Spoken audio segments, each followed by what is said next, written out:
Good morning, everybody. I'm going to take a second to verify I've got everything kicking off, making sure everything's up and running, making sure that everything's good to go. Maybe look at a few other things.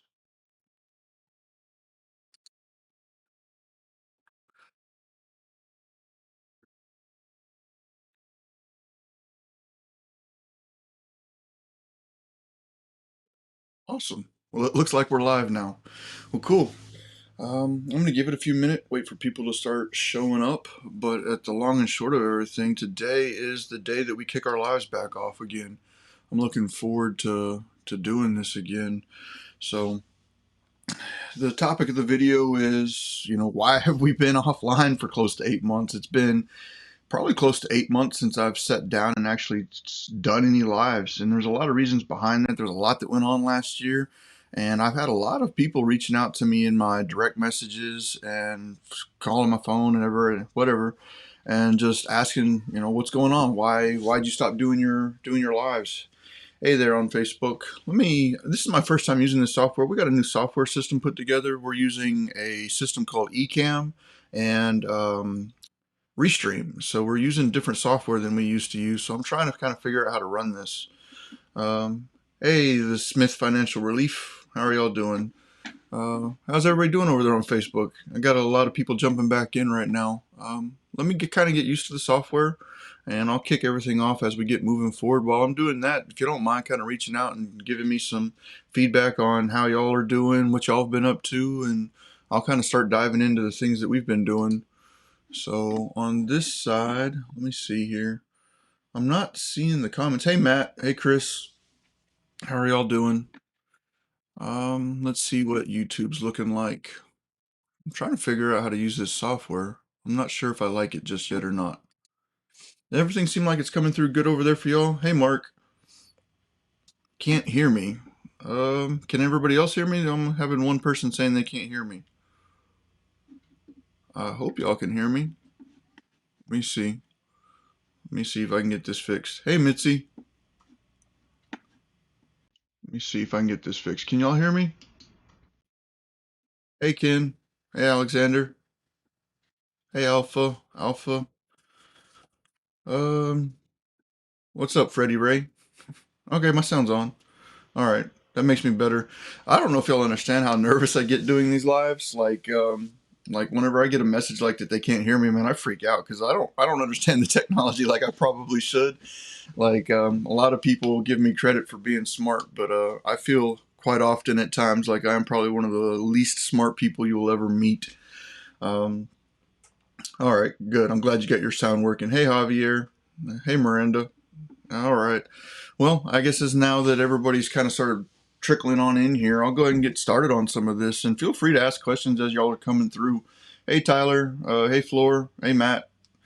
Um, just trying to kind of give y'all an update. Like, I just kind of went off the face of the earth close to 8 months ago. I stopped going Facebook Live. I stopped interacting on social media.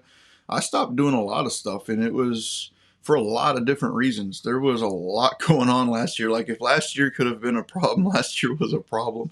I'm sure it was that way for a lot of people. Like, starting out the beginning of the year, we obviously had COVID hitting. Hey, Mark. Hey, Corey. Hey, Saul. And COVID was certainly an unknown for everybody, myself included. And with the onset of COVID, there was I don't know if there's ever a good time for there to be COVID going on, but I don't know for me personally if there could have been a worse time. There was plenty of things that I could have rather done at that point in time than go through COVID. But early last year, we kind of put ourselves in a position here at Propelio, and I am a new entrepreneur. Like, I've been a solopreneur for a long time. As a solopreneur, like, I consider a solopreneur that kind of person that's the person that takes charge and does everything on their own, and they get things done, but they're not really the person that's building a big business or a team. And they might be making a lot of money, and that's not the same thing as building a big business, but the business depends on them. I think that's the best way for me to put that. I was a really good solopreneur. I did a lot in real estate. I achieved quite a bit of success in real estate, built myself a portfolio, and did a lot of good things with real estate. And when I started Propelio was an interesting position for me. Um, I'm used to being in a situation where if something's not going right, I can do it. Like if I'm doing a remodel or something like that, and something's not going right, I can do the plumbing, I can do the roofing, I can do the framing, the electrical, the air conditioning, the flooring. I can pretty much do anything. So from a solopreneur standpoint, that's good because I can get in there and I can get things done. But the ability to get in there and get things done hindered me in some ways because I didn't know how to develop and really build and work around a team. So when I started Propelio, I had to build and work around a team. I'm not a software developer. I don't understand how the software works. I don't understand all that stuff. So I had to build a team. So Propelio is the first company I've ever really started where I had to operate like a business. I had to have people taking care of things completely outside of my control and relinquish that control over to other people. And it was certainly a learning process. Like not last year, I think it was probably 2019. I didn't hire a very good company, Sharper Consulting. They do basically business training and business consulting. They offered to come in and basically do an analysis of my business and take a look at all the personalities that was there, the culture of the company, the core values of the company, and try and set us up on a systems and processes system called Traction. I believe it was Gino that set up that, or it was, I think it was actually Rockefeller that set that up. And I'm getting off on a tangent here, but Rockefeller ran all of his business on what's called the EOS, the Entrepreneurial Operating Systems. And then Gino Wickman, I believe, is who went through and popularized it with his books Traction and a few other ones. Well, Sharper came in and tried to set us up on the Traction model. And as things started progressing and we were trying to position ourselves into the EOS traction mindset, there was just a few things that were clear. With my inexperience in running a business and my inexperience with developing and building a team around me, I found myself in a position where I didn't control the culture. And culture is really important for a business. And I didn't understand how a culture or core values could affect the way the company was going. So I had a lot of quality and talented people working around me, but the culture was individual to each and every person. So no one really got along. Like we had a lot of rock stars, we had a lot of great people working with us, but they didn't really like working around each other. I got a moth flying around. So what do I do? And how do I reestablish a culture that was never really there by purpose? It was kind of there by happenstance. And we ended up in a situation where we basically restarted the company. We took and started pulling away all of the employees. We actually removed all employees from the company other than one. And after that was done, basically it became obvious that my partner and I, the people that started Propelio together, that was probably not the best culture fit either. And we ended up deciding to part ways, and we ended up going through most of all of that last year. So during COVID, we were basically going through completely rebuilding and restructuring the company, which was a difficult time. Hey, Michael. Hey, Matt. Hey, everybody over there. How are y'all doing? Um, so just bringing that back, that was what was going on last year. Now, all of those things to be said, I was very fortunate that one of my business partners was, so I had the co-founder of the company, and then I had several, basically silent partners, I guess you'd say. And one of those silent partners was a very successful software developer. He had built and sold several software companies. The last one he built and sold, and I don't necessarily know the exact number, but I believe he sold it for right around 250 and it ended with million, somewhere in that range. And that business partner, whenever we decided to go through and do what we did last year, he decided to step up and kind of positioned himself more in the company as the director of the software development team and kind of helped coach me through building a software company because my experience has always been in real estate. My experience has always been in construction. How to run a software company was never really my understanding. So I was very fortunate that he was willing to step up last year, and he kind of jumped in and was like, "Hey, Daniel, like, here's the things that I'm seeing that you could be doing differently." Yeah, Matt, I had, as of last year, I had in total about 5, 6 partners. As of now, I'm down to four, and that was all by choice. Like it wasn't like a punch kick fight kind of battle. It was everybody kind of realized where we were at and what we needed to do to progress, and we did it amicably. Everything was good. I have no ill feelings towards anybody that was there, but it was what we had to do to really progress the company. But when that one silent partner stood up and he's like, "Hey, I've got the experience to help turn this company into where we believe it can go with the right leadership. Let me coach you into running a software company." And I learned so much about software. For those that are here that don't understand, like I was pretty much in charge of the marketing and sales, and then essentially the product direction. And my core first business partner, he was in charge of the development and financial side of stuff. And I had no clue how the software stuff was being built or designed or any of that. I kind of had some play in it to begin with on how I wanted things done, but by the time everything was settled in, my business partner was the one managing most of all of that. So I didn't know what was even going on that side of the company, which was a big flaw of myself. I should have had a better understanding of what was going on over there. But with the onset of the mentoring from my business partner, I've learned so much about the software side of the company. And one of the very first things he said was like, "Hey Daniel, like if you really want this company to start running as fast as it can and be the best it can, we need years worth of documented requirements.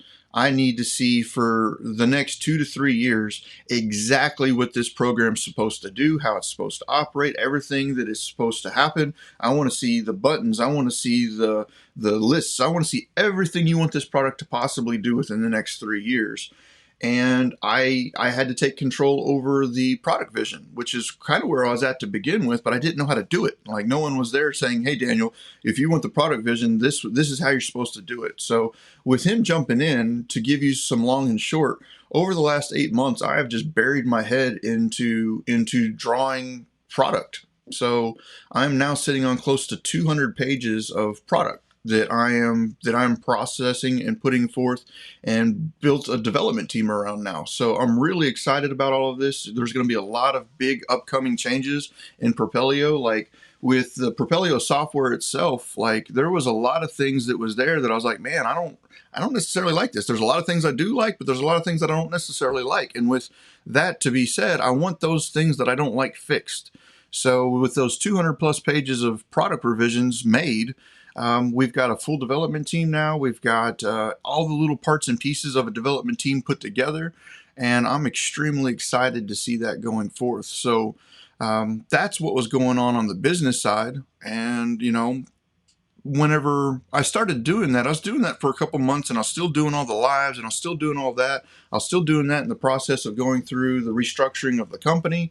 And with all that to be said, my personal health was going downhill badly, like really badly. Good to see everybody over there at Facebook, over there at YouTube as well. Good seeing all y'all again. Like I'm glad to be back on here again, but to come back with it, like whenever I finally decided I was just going to stop doing the live, I was going to stop interacting on social media, and I was going to stop answering my phone.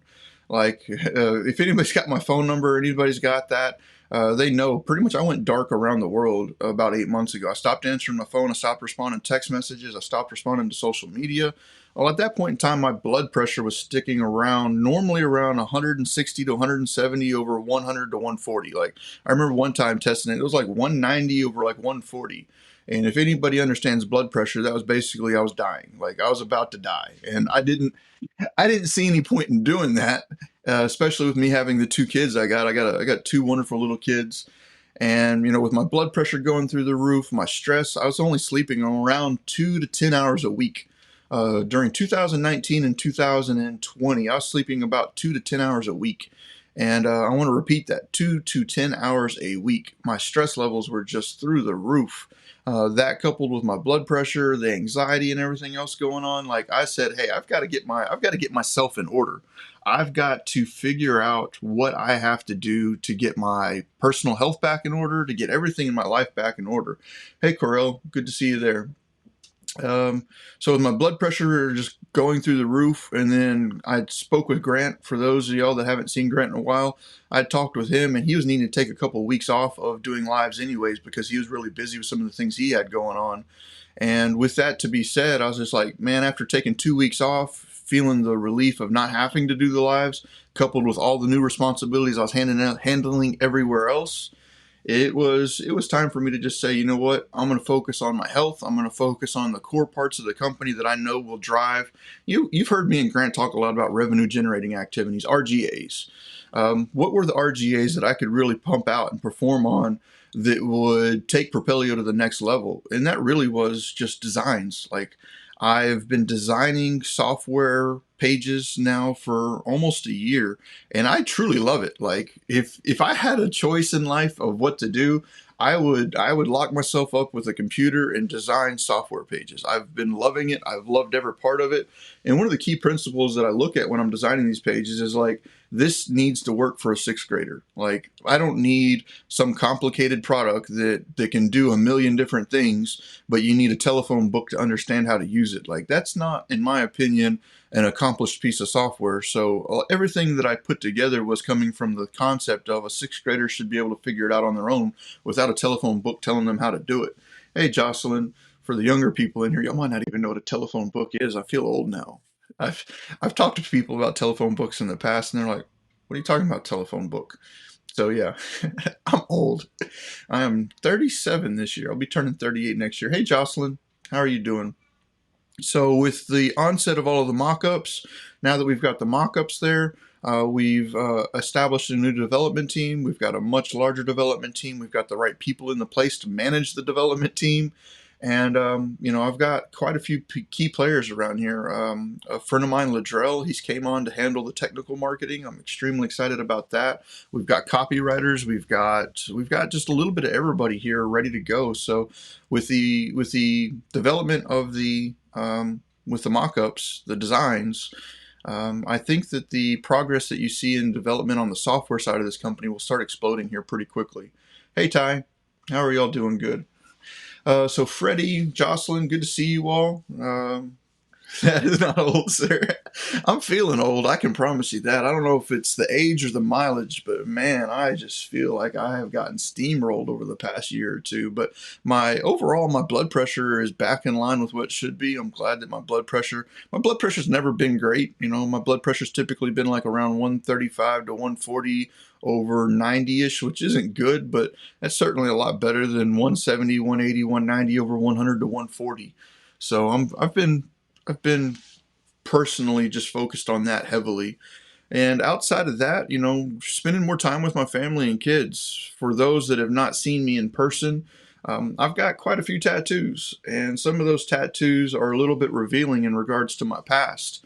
And, one of the things I never wanted to do was be an absentee father to my kids. So the last 8 months I spent a lot of just, reconnecting with people, reconnecting with myself, reconnecting with all that.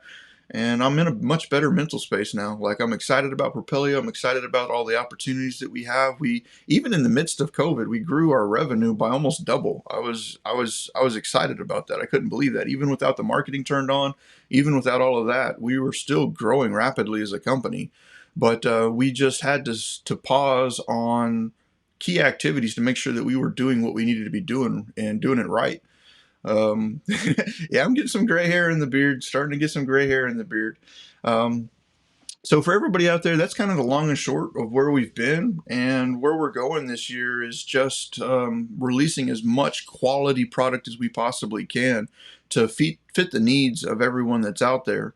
I've got some personal thoughts on the product that we're about to release. Like, I've got some pretty interesting marketing thoughts that I have right now. Like, a lot of people have been, the marketing changed. Marketing changed. Everything moves in cycles. Everything moves in cycles. I don't care what it is. I mean, it's gonna move in a cycle. And I think marketing is the same way. Like, marketing from 2010 to 2015 changed. Marketing from 2015 to 2020 changed. And right now, I feel like that there is an opportunity for a change to happen. And, if y'all are interested in hearing my thoughts on marketing, if y'all are interested on hearing the things that I would be doing right now, if I was to turn my marketing on full force, like make sure you go ahead and plug in next Wednesday at 11 a.m. I'll go ahead and talk about that because I see what everybody's doing. I see how everyone's doing it. I see the reception of what people are doing. And I feel like that there is a big gaping hole in opportunity when it comes to marketing right now. And I'll talk about that next Wednesday at 11 a.m. So if you want to hear more about that, tune in, set your alarm, set your calendar for 11 a.m. next Wednesday, Central Standard Time. And I'll dive in deep on how I would market right now in this market, in the current cycle that we're in. And for that to be said, the cycle we're in right now is crazy. Like, I I could go on a tangent on that on its own. It's like an artificially inflated market that should have fell out a long time ago, but it's the massive levels of intervention are just propping up the market that shouldn't be there, and it's crazy. It's crazy. I'm seeing a lot of high net worth individuals run to hide their money into assets. And that's smart. I understand why. If you're trying to hedge against inflation, any assets that you control basically secure your dollar, especially if you can leverage it against a bank. You're in a fairly strong position when you do those types of activities. But going out and watching properties on the MLS sell for 10% over retail value cash is pretty crazy. That's an interesting market. When you're in a market where the inventory is incredibly low, when you're in a market where the the people are coming in and the only people getting approved for loans have phenomenal credit, phenomenal scores, and you're seeing massive amounts of net worth liquidating their cash into assets, it leaves me kind of speculating on what's happening into the future. All of it's good. Like if you're a well-rounded real estate investor, hey, Tacticus, I'll talk about that next week. Tacticus, Matt, but all of that rolled together, like if the market is going up, can you make money? I think we all know you can make money in a market that's trending upwards, especially when you're doing rentals, especially when you're doing remodels. You can make plenty of money in an upward trending cycle, new construction projects, all of those fun things. And then when you get to the top of a market cycle, start getting towards the top of a market cycle, um, you start seeing people struggle because the general tactics that they were using to get rich in that upward trending cycle are not working for them. They've got their rehabs; they're not able to get to the margins they were getting before. Their rentals, they're not able to get them at the cash flow that they were needing, and you find them starting to either A, step out of the market, or B, adjust their buy box to stay in the market because they're becoming motivated buyers. When you start getting to the top of the market cycle, there's a lot of things that need to shift in your strategies as a sophisticated investor. But on the backside of that top, if you start trending down, your market starts trending down, you need to understand how to pivot and work in a downward trending market cycle, such as you need to understand subject to, you need to understand wraps, you need to understand shorts.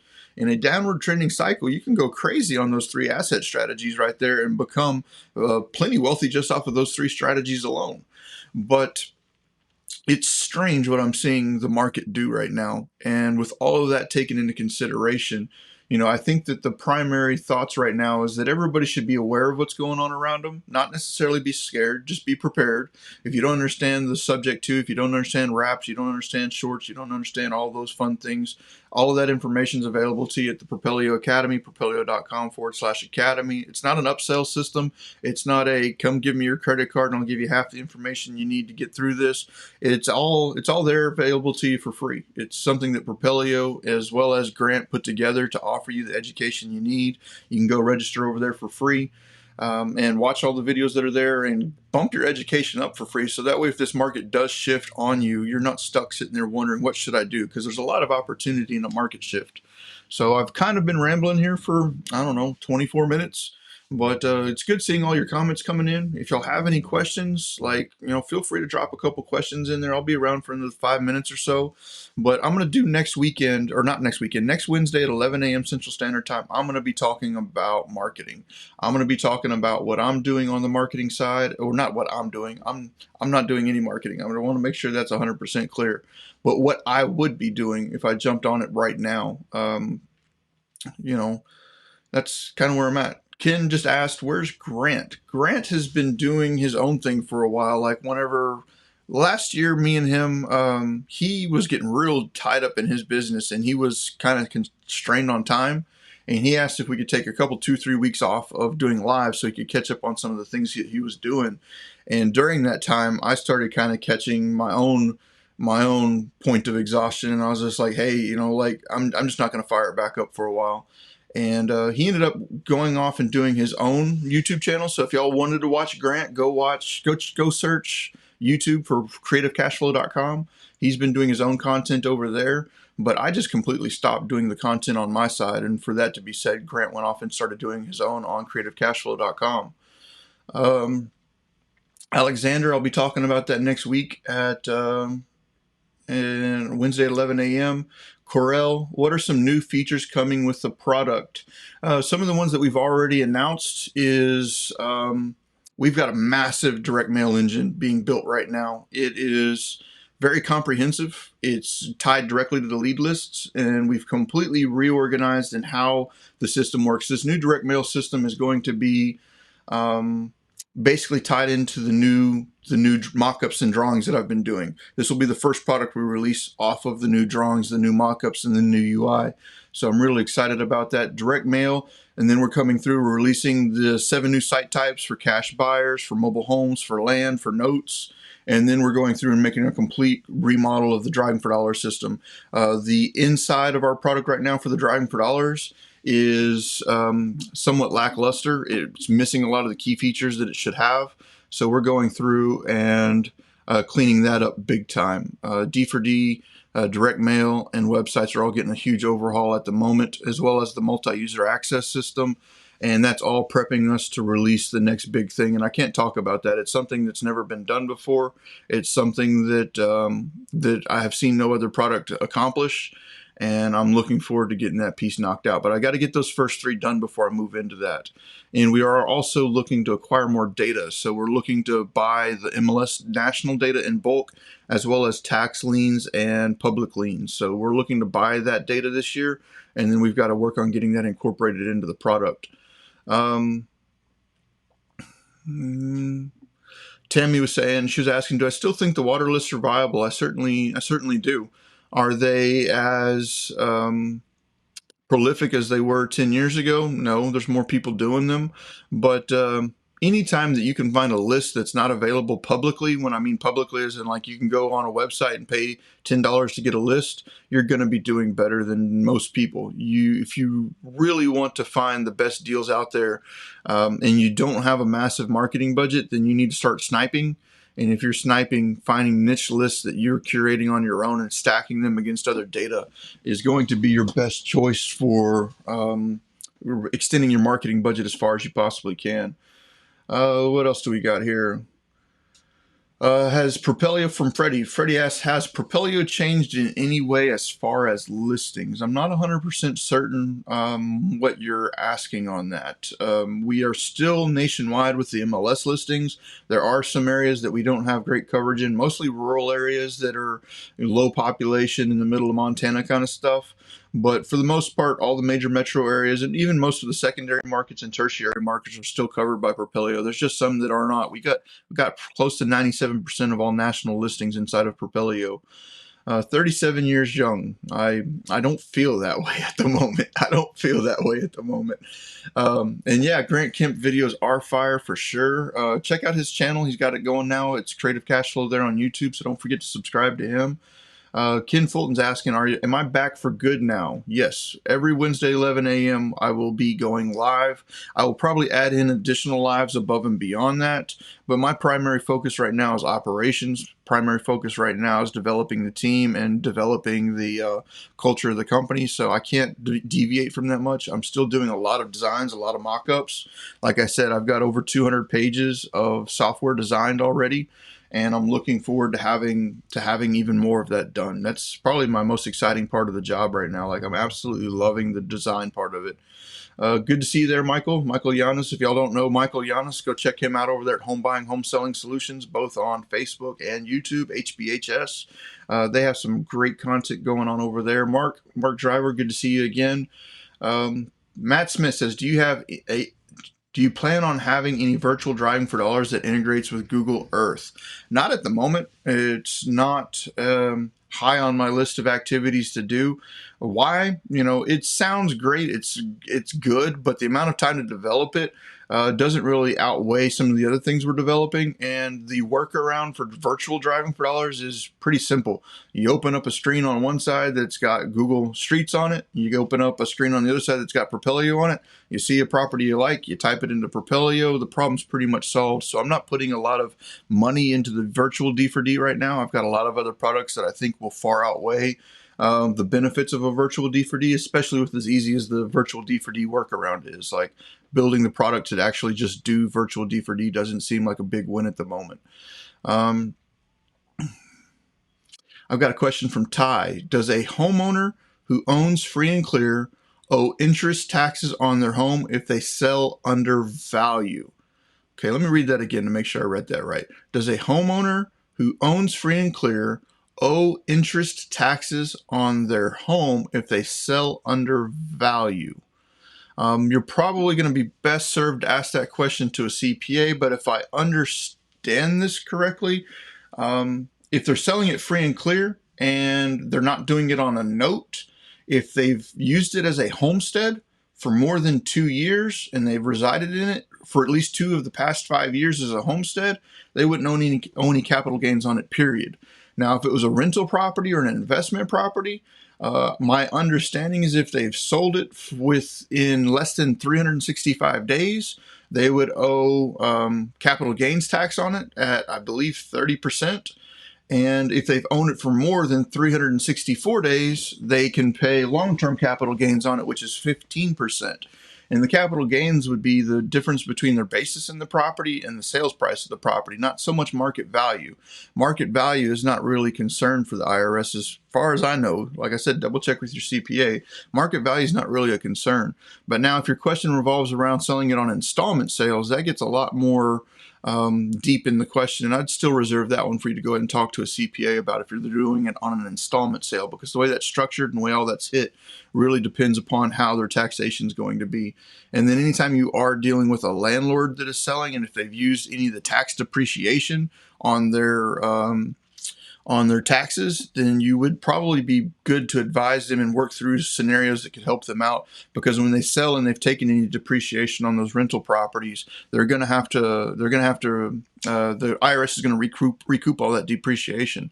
So they might get hit with a larger tax bill than they're expecting. But all those are things to take into consideration.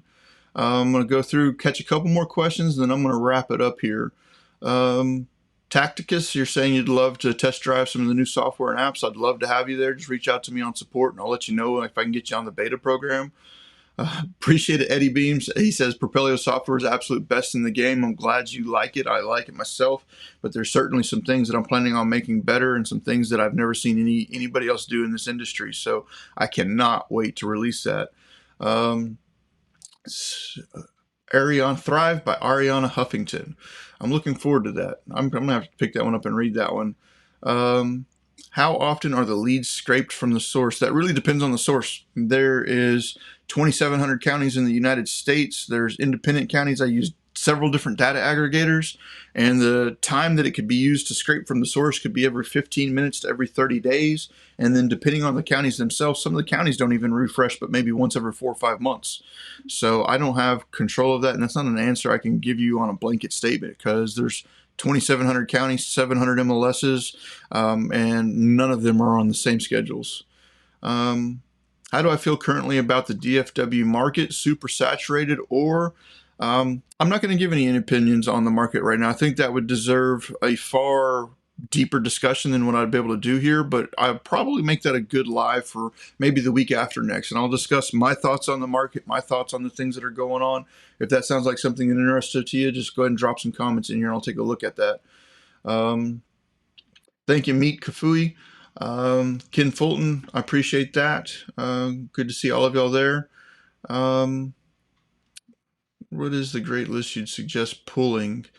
In my opinion, public record is great if you have. So I had a question here from Tammy, and let me be 100% honest with you. Like, one of the things that I believe in is just telling people the truth no matter what. And Tammy asks, on Propelio, besides affidavits of heirships, the probates, pre-foreclosures, what is a great list you'd suggest pulling? I personally consider public record lists to be a great resource for people with a large budget.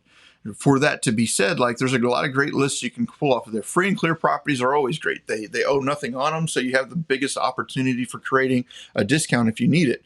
But I personally believe, and I'm going to say this in its absolute honesty, is if you want to find the best list, find niche lists that you can't buy in bulk if you have a limited marketing budget. Like if you have plenty of money to spend, bulk data like Propelio's got is amazing. Free and clear, typical things like absentee owners, vacants, those types of things are all great lists. But if you're on a limited budget, you're gonna run out of funds, in my opinion. Find a really good niche list that's off of independent sources that aren't readily available through mass list services, and then stack that data against stuff that Propelio offers. Like take that list and stack it against Propelio for items like the ownership status, in state, out of country. Stack it against things like vacancy. Stack it against things like foreclosure, but take your niche list and then stack it against public record data. I think that's what would drive your marketing budget the furthest. But to tie that back, if you've got a respectful marketing budget, the county record lists are beautiful. It's like just a quick, easy way of grabbing a large list of leads that you can take in shotgun real fast. I'll keep on pushing through. Hey, Marcus, good to see you there. Somebody asked me about Connecticut. I believe we're good up there. And I'm going to take a couple more questions and I'm going to wrap it up. If I didn't get to your question yet, I apologize, but I'm going to try and get to this as fast as I possibly can. Have I dealt with a probate lead where an heir has been adopted out and file sealed? I've been stuck on this one. My title company won't close until he is found and signs. Any thoughts on this? There's a lot of things you could do that we get deep in on this. You might want to reach out to Michael Yanis over there at HBHS. They got a lot of experience in it, but I don't know what state you're in, so that might change, but there is a quiet title process here in Texas where I can essentially take a property to court. The court will essentially assign a trustee as a representative of the estate, and the trustee's job is to find the missing heir. If the trustee is unable to find the missing heir, the trustee basically comes back to the court and said this person is unable to be found, X, Y, or Z, and you can essentially get like a bonded title for it. And if the heir doesn't come back to you within X amount of time, the property is yours free and clear. But if you might want to talk to your title company about what's called quiet title here in Texas, other than that, you might just need to get as deep and dark into finding that person as you possibly can. Investigators, whatever it might end up being, if the deal's worth it, go that direction. Tacticus is saying, if they can 1031 exchange it, if they don't want any taxes, he's referring to that depreciation recapture. Great point there, Tacticus. I believe Jocelyn just called me a donkey. Thank you, Jocelyn. Hey, Randy. Hey, Eric. Hey, Ty. I am in Dallas, Ty. And I think I'm getting caught up. Shout out to RJ Bates. He's been keeping the Propelio name alive and holding you down through his deals in 50 states, 50 series. Thank you, RJ. Thank you, Marcus. Thank you, Jocelyn. I appreciate all y'all. I'm going to keep moving forward. Glad you were back. Took several courses in the meantime. Good to hear, Jay Prince. Good to hear. All right. I think I'm caught up. So I'm back. Wednesday is 11 a.m. Next Wednesday, we're going to be talking about marketing strategies that I would personally employ at this current point in time. For that to be said, mark your calendars, 11 a.m. Central Standard Time next Wednesday. We will be talking about marketing. I appreciate all y'all for coming back. I appreciate all of y'all for understanding, but I'm looking forward to the future with Propelio, looking forward to releasing all these mock-ups and designs that we've created over the last 8 months, and I'm looking forward to bringing you the best value I possibly can here with Propelio. So for everybody that's been watching, much love to each and every one of y'all. Respect all of y'all for getting out there and doing things to change your life. It's certainly changed my life. Without real estate, there's no chance in hell I'd be where I'm at today.